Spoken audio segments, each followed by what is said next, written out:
నమస్తే మిత్రులారా, మనం ఇంగ్లీష్ నేర్చుకోబోతున్న పద్ధతిని ఫోనిక్స్ అంటారు.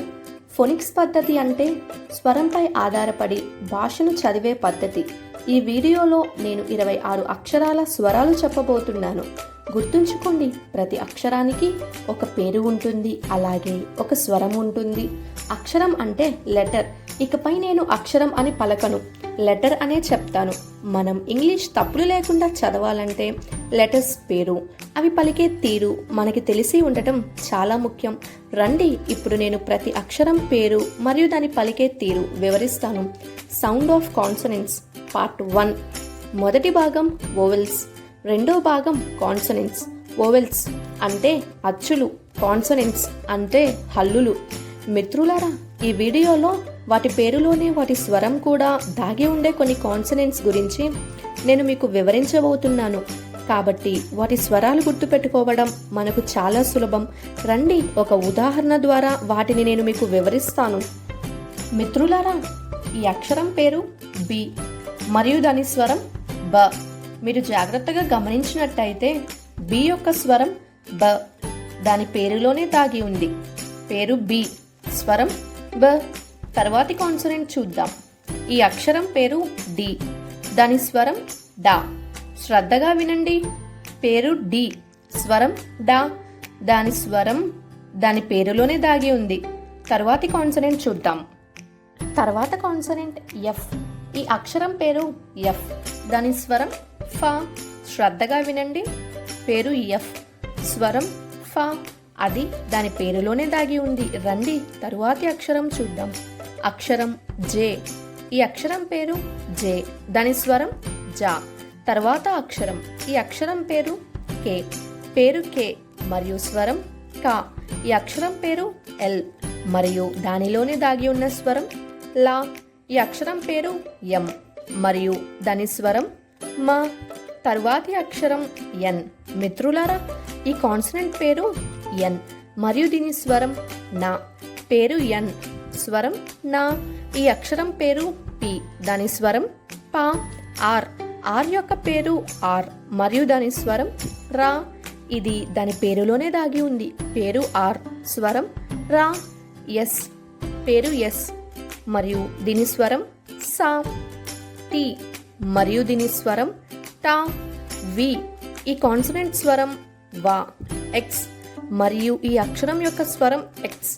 పేరు ఎక్స్ మరియు స్వరం ఎక్స్. చివరి కాన్సనెంట్ చూద్దాం. ఈ కాన్సనెంట్ పేరు జెడ్ మరియు దీని స్వరం జా. పేరు జెడ్, స్వరం జా. Sounds of consonants part 2.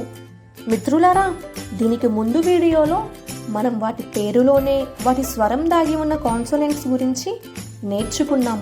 అందువల్ల వాటి స్వరాలు గుర్తుపెట్టుకోవడం చాలా సులువు. మిత్రులారా, ఈ వీడియోలో మనం వాటి పేరులో వాటి స్వరం దాగి ఉండని కాన్సనెంట్స్ గురించి నేర్చుకోబోతున్నాం. జాగ్రత్తగా వినండి, పేరు వేరు మరియు దాని స్వరం వేరు. మొదటి కాన్సనెంట్ సి. మిత్రులారా, సి యొక్క స్వరం సా కాదు, కానీ అది కా అవుతుంది. జాగ్రత్తగా వినండి, పేరు సి మరియు దాని స్వరం కా అవుతుంది. క్యాట్లోని కా. క్యాట్ అంటే అర్థం పిల్లి లేదా క్యాప్లోని కా. క్యాప్ అంటే అర్థం టోపీ. తర్వాత అక్షరం చూద్దాం. అక్షరం జీ. జీ యొక్క స్వరం గా అవుతుంది, జా కాదు, గా. గిఫ్ట్లోని గా. గిఫ్ట్ అంటే అర్థం బహుమతి లేదా గన్లోని గా. గన్ అంటే అర్థం తుపాకీ. తరువాతి కాన్సనెంట్ చూద్దాం. హెచ్.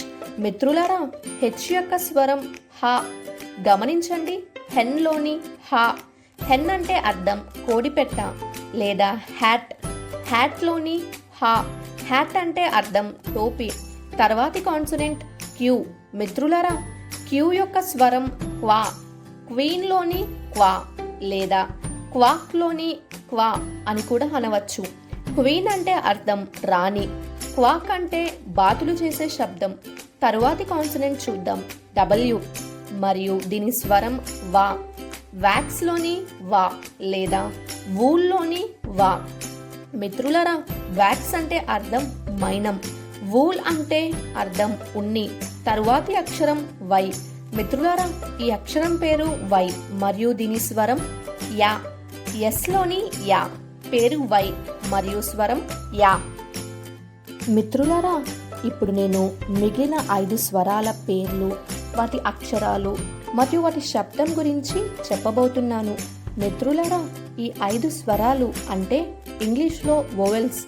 ఇంగ్లీష్లో 5 వోవెల్స్ ఉంటాయి. ఏ, ఈ, ఐ, ఓ మరియు యు. మిత్రులారా, ఈ వోవెల్స్కు ఒక ప్రత్యేకత ఉంది. ఈ వోవెల్స్ను మనం ఇంగ్లీష్ భాషకు సంబంధించి హీరోలు మరియు విలన్స్ 2 విధాలుగా చెప్పవచ్చు. మీరు అనుకోవచ్చు, హీరో మరియు విలన్ ఎందుకని. రండి, నేను మీకు చెబుతాను. మిత్రులారా, ఇంగ్లీష్ భాషలో ఈ వోవెల్స్ చాలా ముఖ్యమైనవి.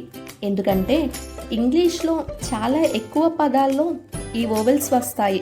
మనకు ఈ వోవెల్స్ శబ్దం తెలియకపోతే ఇంగ్లీష్ పదాలు చదవటం మనకు బాగా కష్టమవుతుంది. కాబట్టి మనం వీటిని హీరో అంటాం. మరి వీటిని విలన్ అని ఎందుకు అంటున్నారు అని మీరు ఆలోచిస్తూ ఉండవచ్చు. వీటిని విలన్ అనడానికి ఒక ప్రత్యేక కారణం ఉంది.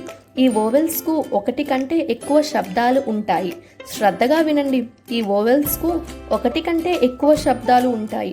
కాబట్టి ఈ వోవెల్స్తో ఏర్పడే పదాలు చదవటం కొంచెం కష్టమవుతుంది. కానీ మీరు బాధపడకండి, మీకోసం మేము ఒక సులభమైన విధానాన్ని కనిపెట్టాము. ముందుగా నేను ప్రతి వోవెల్కు ఉన్న వేరువేరు శబ్దాలు తెలియచేస్తాను.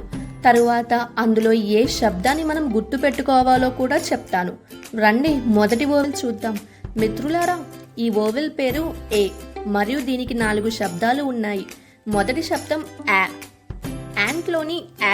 మిత్రులారా, ఇక్కడ ఆ శబ్దానికి తెలుగులో అక్షరం లేనందువలన నేను ఇక్కడ దాని దగ్గరగా ఉన్న అక్షరం తీసుకున్నాను. కానీ దాన్ని ఉచ్చరించేటప్పుడు ఆ అనే ఉచ్చరించాలి. రెండవ శబ్దం ఆ. కారులోని ఆ. మూడవ శబ్దం ఆ. బాల్లోని ఆ. మరియు 4వ శబ్దం ఏ. లేడీలోని ఏ. మిత్రులారా, ఇవి ఏ అక్షరానికి సంబంధించిన 4 శబ్దాలు. ఇప్పుడు తర్వాతి వోవెల్ చూద్దాం. తర్వాతి వోవెల్ ఈ. ఈ యొక్క మొదటి శబ్దం ఏ. ఎగ్లోని ఏ. రెండవ శబ్దం ఆ. పెర్క్లోని ఆ. మూడవ శబ్దం ఈ. జీరోలోని ఈ. తరువాతి వోవెల్ చూద్దాం. తరువాతి వోవెల్ ఐ. మిత్రులారా, ఐ అనే స్వరానికి 3 శబ్దాలు ఉంటాయి. మొదటి శబ్దం ఈ. ఇంక్లోని ఈ. రెండవ శబ్దం ఆ. బర్డ్లోని ఆ. మూడవ శబ్దం ఐ. ఐడియాలోని ఐ. తర్వాతి స్వరం ఓ. మిత్రులారా, ఓ అనే స్వరానికి 4 శబ్దాలు ఉంటాయి. మొదటి శబ్దం ఆ. ఆరెంజ్లోని ఆ. రెండవ శబ్దం ఆ. వరల్డ్లోని ఆ. మూడవ శబ్దం ఓ. రోల్లోని ఓ. మరియు 4వ శబ్దం ఆ. కావులోని ఆ. తర్వాతి స్వరం చూద్దాం. తర్వాతి స్వరం యు. యు స్వరానికి 3 శబ్దాలు ఉంటాయి. మొదటి శబ్దం ఆ. అంబ్రెల్లాలోని ఆ. రెండవ శబ్దం ఉ. పూల్లోని ఉ. మరియు 3వ శబ్దం యు. యూనిట్లోని యు. మిత్రులారా, ఇన్ని శబ్దాలను ఎలా గుర్తుపెట్టుకోవాలని మీరు బాధపడుతున్నారా? మీరు అలా బాధపడకండి. అన్నిటికంటే ముందుగా మనం ఈ వోవెల్స్ యొక్క మొదటి శబ్దం మాత్రం గుర్తుంచుకోవాలి. ఎందుకంటే ఇంగ్లీష్లోని చాలా పదాలు ఈ మొదటి శబ్దం పైనే ఆధారపడి ఉంటాయి. మొదటి శబ్దం ఏది? ఏ యొక్క మొదటి శబ్దం ఆ. యాపిల్లోని ఆ. ఈ యొక్క మొదటి శబ్దం ఏ. ఎగ్లోని ఏ. ఐ యొక్క మొదటి శబ్దం ఈ. ఇంక్లోని ఈ. ఓ యొక్క మొదటి శబ్దం ఆ. ఆరెంజ్లోని ఆ. యు యొక్క మొదటి శబ్దం ఆ. అంబ్రెల్లాలోని ఆ.